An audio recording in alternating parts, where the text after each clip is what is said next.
and welcome to our Learning Design Masterminds, the podcast that bridges the worlds of instructional design and many interesting topics out there.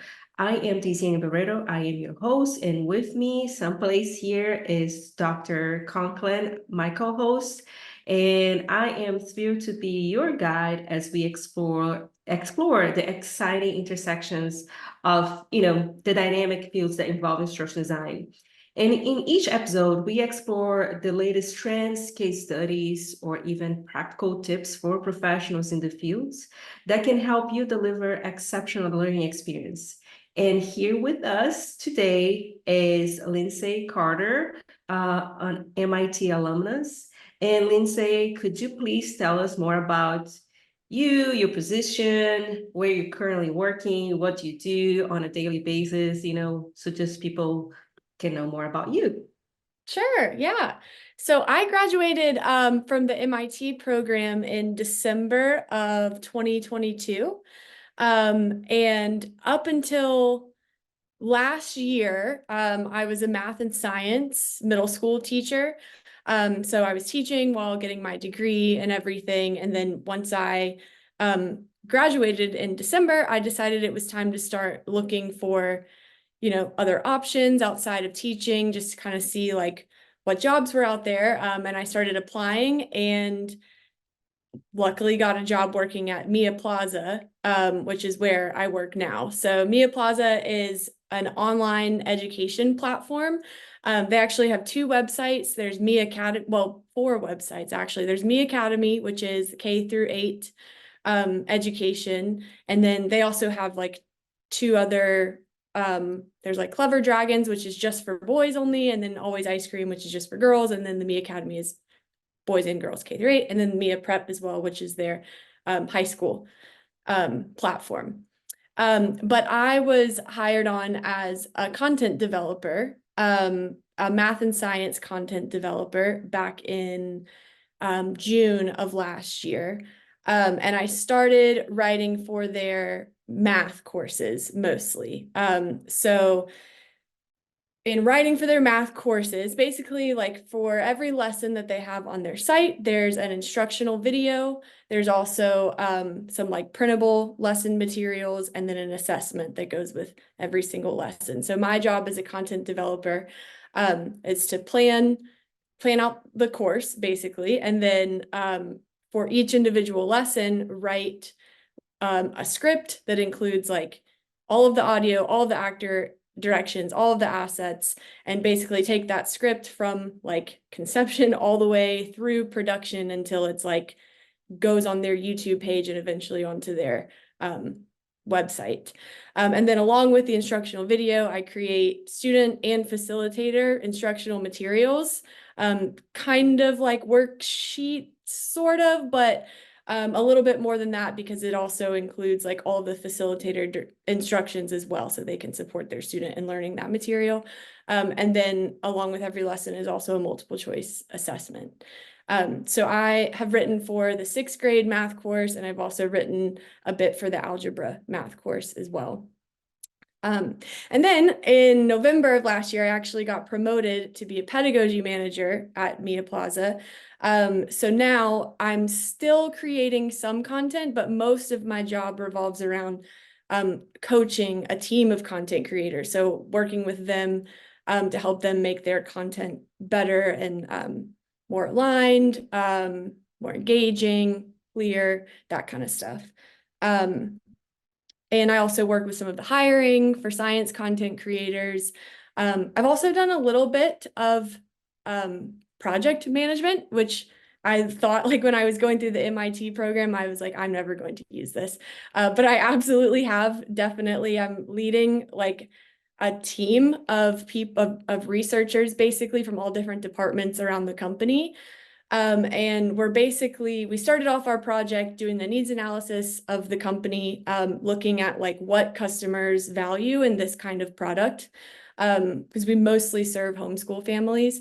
And then we kind of compared like what they see as like value in that kind of product to what we currently have, and see kind of where areas of improvement are. And then we're taking that data that we found in that like analysis that we put together, and then kind of looking at competitors and seeing how they're meeting those needs for customers and how that can kind of influence things that we could do to improve our product. That's wonderful, Lindsay, and everything is so exciting. Like, and you're doing a lot. Yeah. That's really impressive. And so we do get a lot of like teachers, and some of them they may be considering a career in instructional design. And I want to ask you, what kind of advice would you give them, especially like, think about yourself, how was this transition process? What should they do in order to prepare for it, or maybe things that you would like to have known, in retrospective, if you could have someone like you guide me in this process. Yeah, so I was very lucky to find the company that I work for now because they specifically hire teachers, and they're looking for teachers that have at least 3 years of classroom experience. So that was very lucky, but this wasn't like the first company I applied for. There was, of course, several others that I was reaching out to as well and submitting applications for. And like the number one thing that I kept seeing on every application that was for more of like a corporate content instructional designer role, they all wanted to see a portfolio of like Articulate or Captivate projects. So if I was to give advice to anyone, I would say definitely work on building a portfolio to show that you can work with those different programs. That was something I didn't have a very like big portfolio on. So I think that that's something that would have made me more competitive had I gone that route into instructional design. But if we're talking about like my company and specifically advice, I would definitely say take the at 516 the video production course. I think that like taking that course set me way above the rest of the candidates that apply to that to M Plaza. Because one of the things that you do in the application process is write a script assignment. And that's like it's towards the end if you make it to that part of the hiring process, but just having that experience of writing a script from like the very beginning all the way to kind of producing my own video in that course was huge, I think, for the success that I've found in the role that I have now. So I guess maybe just if there is something that you are thinking about getting into, definitely practice that and pursue it. Like if you're looking to work for creating training modules for a company, get into Articulate, Captivate, and make those things and build your portfolio. If you're wanting to work for like an online education company that does educational videos, practice writing scripts and look at videos that are on YouTube and think about like how would this look in a script form if I was to like take this and convert it back into a script, things like that. And Lindsay, I'm just gonna piggyback on what you're saying because it's making me thinking about this. Is that I do.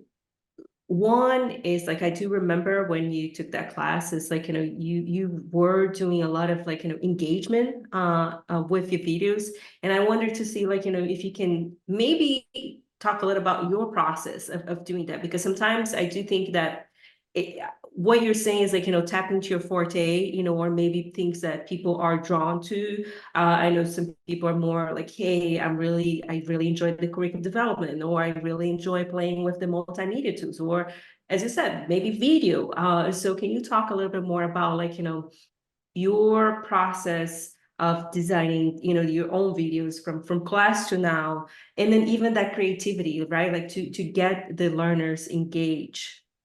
Yeah, honestly, thank you for bringing that up because engagement it's I think one of the things that really has led to my success in the role that I have now is just thinking outside the box and not being afraid to really like try out some things that might seem a little bit unhinged but are more fun and engaging. And it makes me think back to like one of the earlier assignments in that class. I had to make a video about like production terms and like camera specs and like stuff like that. And I made mine like themed around The Office, like the TV show, which was so not really what the assignment was, but it was so much more fun to do it that way. And like I've actually gone back and watched it this week just to kind of like refresh like what I did, and it was actually really funny.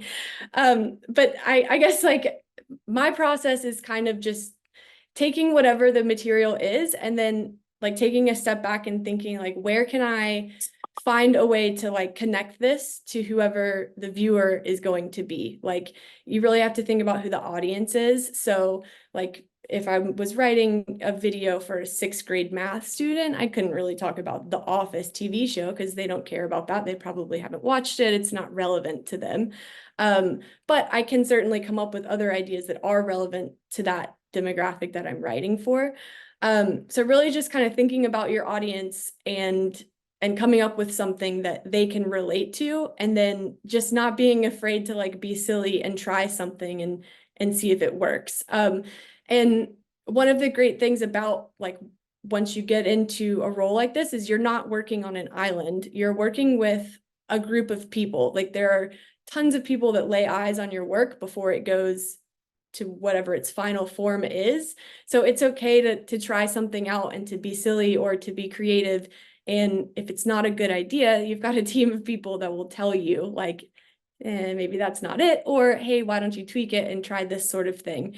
So I know that's not really a great answer of like what my process is, because it is more of a creative process, but really you just have to like try it and throw it out there and see what sticks and go from there and kind of lean on your team that's around you to kind of keep you in check if you are a little bit of a more unhinged kind of person like I am.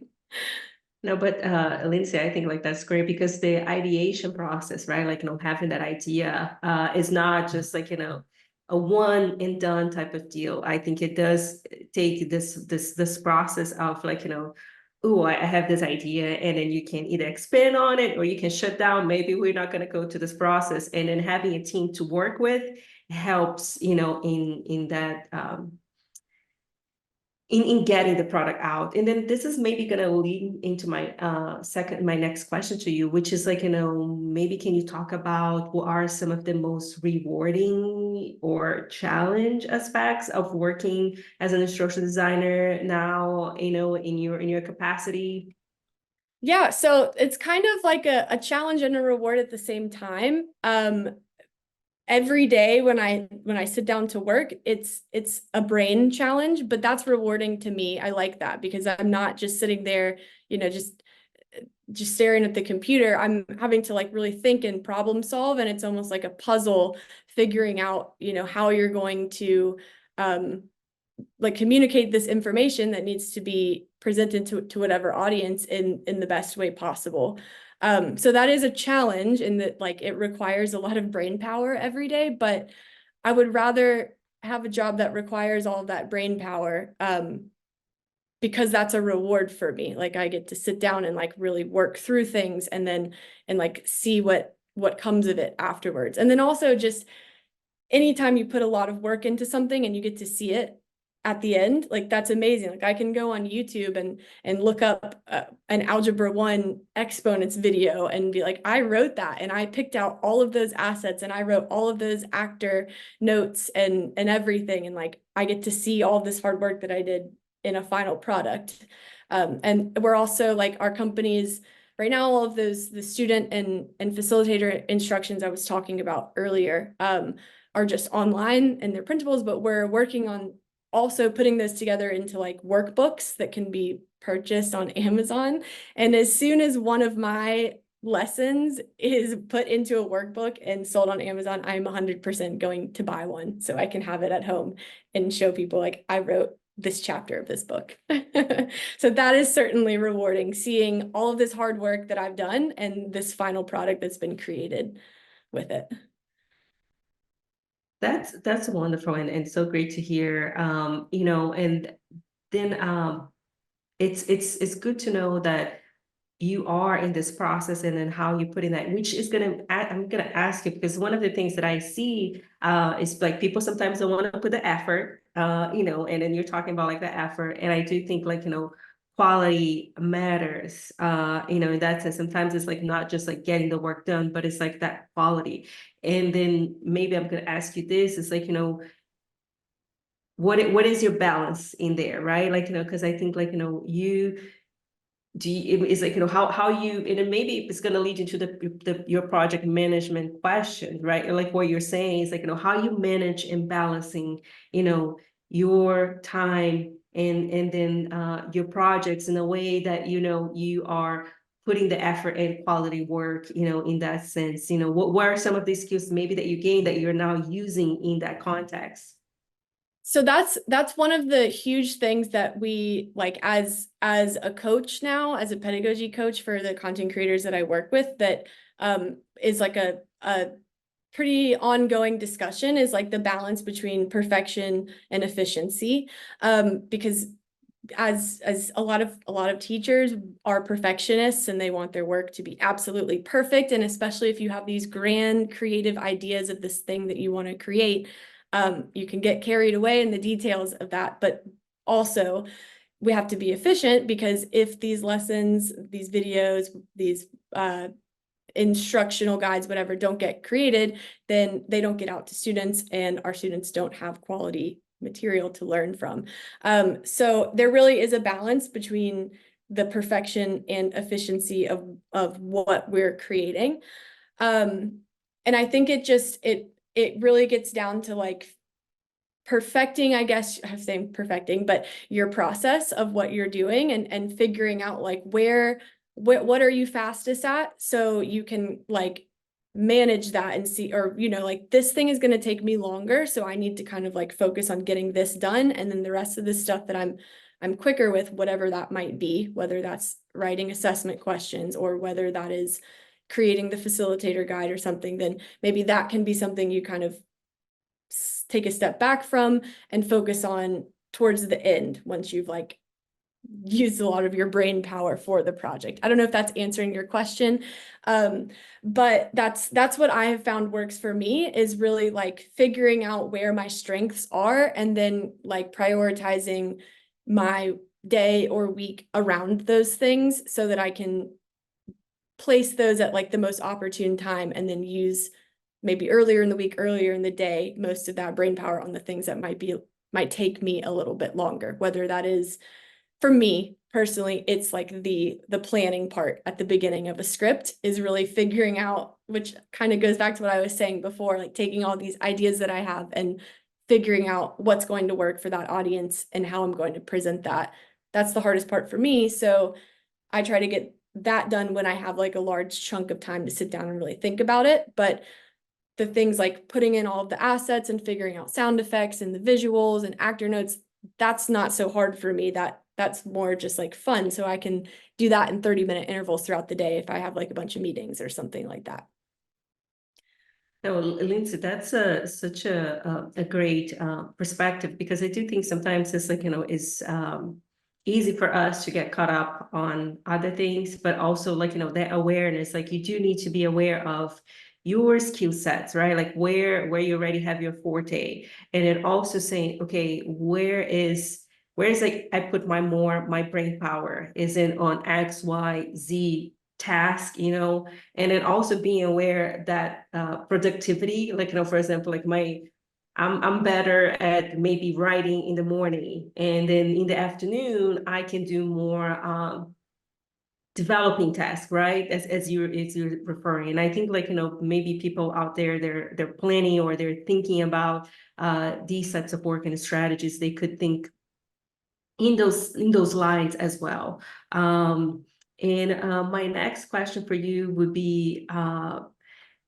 maybe can you talk a little bit more about your thoughts on the maybe futures of like, things that people should be preparing for, especially instructional designers, or maybe any advice for new aspiring instructional designers, what they should be thinking and looking.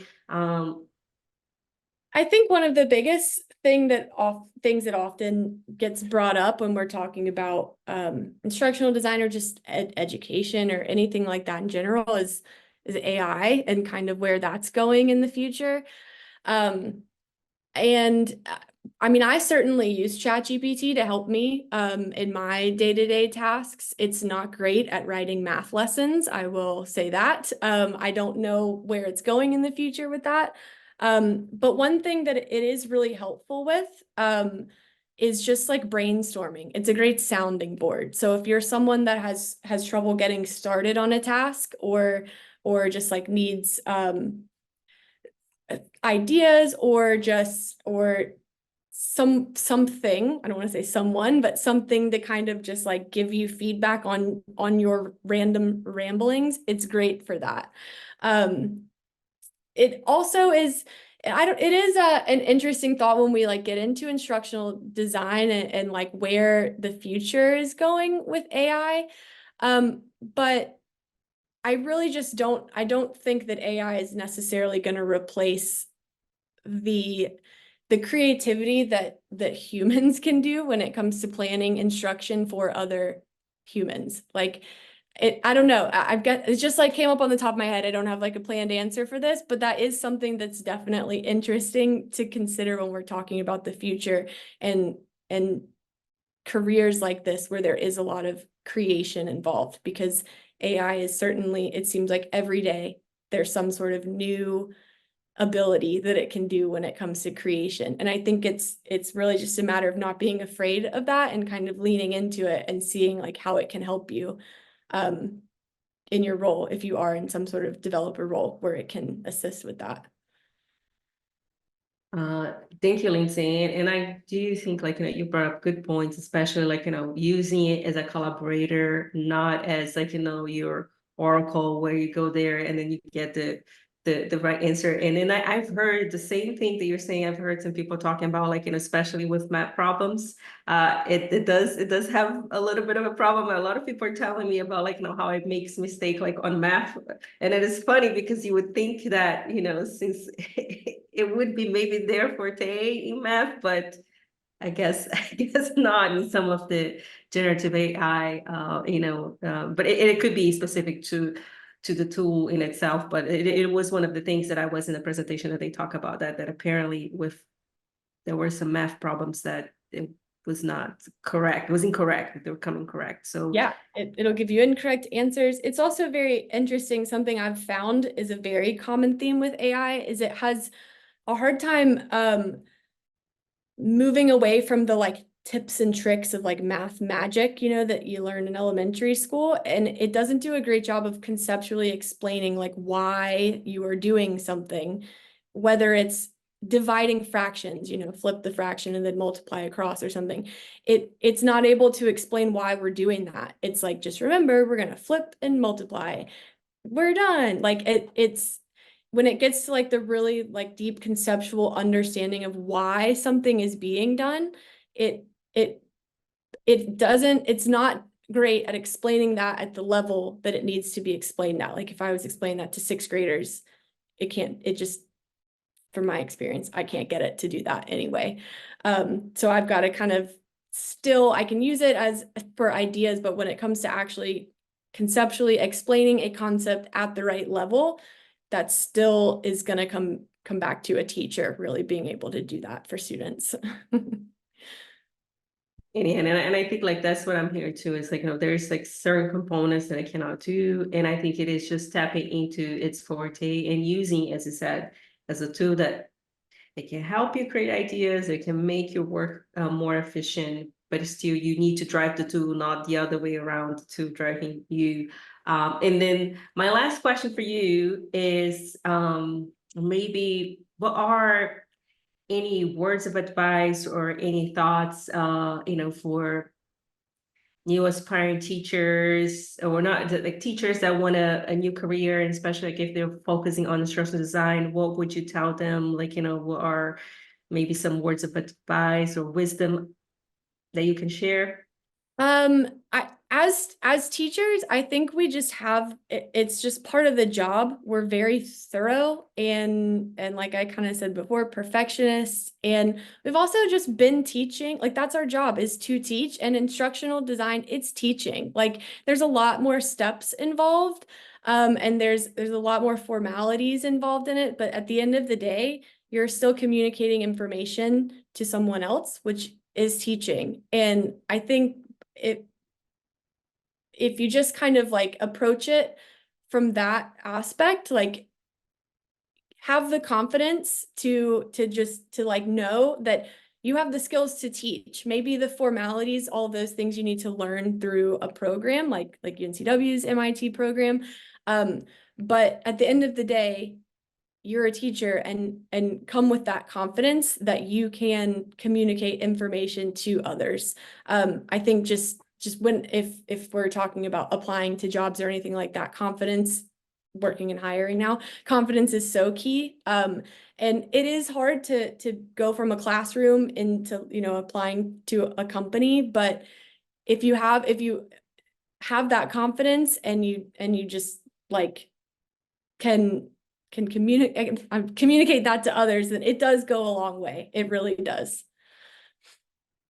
Lindsay, that's so true. And I want to emphasize what you said with some things, especially the confidence aspect, because I do see a lot of teachers that that may lack that confidence, especially as they are seeking another career. And I also think like another point that I want to emphasize and bring it up is the fact that it's you have been saying this a lot, and then maybe it's a matter of us just pointing out, is like, you know, tapping into your forte as a teacher, right? Like, because you do have that teaching skills. And then now you are learning how to strengthen that and then applying it into a different field, which is like, you know, it is that instructional design, which involves a lot of like some of the process as a teacher that you do too, which is like, you know, creating lesson plan, right? You are doing that, and how you are teaching others, like, you know, what are the best ways of learning that content. And I think some of that skill set that as a teacher you already have, and you do carry as your skill set or your toolbox, then you can use it in strengthening that. And I hope, like, you know, maybe future teachers that are seeking, or not future, but teachers that are seeking a future career can really tap it into these things that you're saying. You one, the confidence aspect, and the other one being the tapping into the strength that they already have as a teacher into changing to a new role, or if they are transitioning to a new career as well. Mm-hmm. One thing I do want to add on, I just thought about this, and I do think that this is something that could be really helpful to teachers looking to transition out of teaching.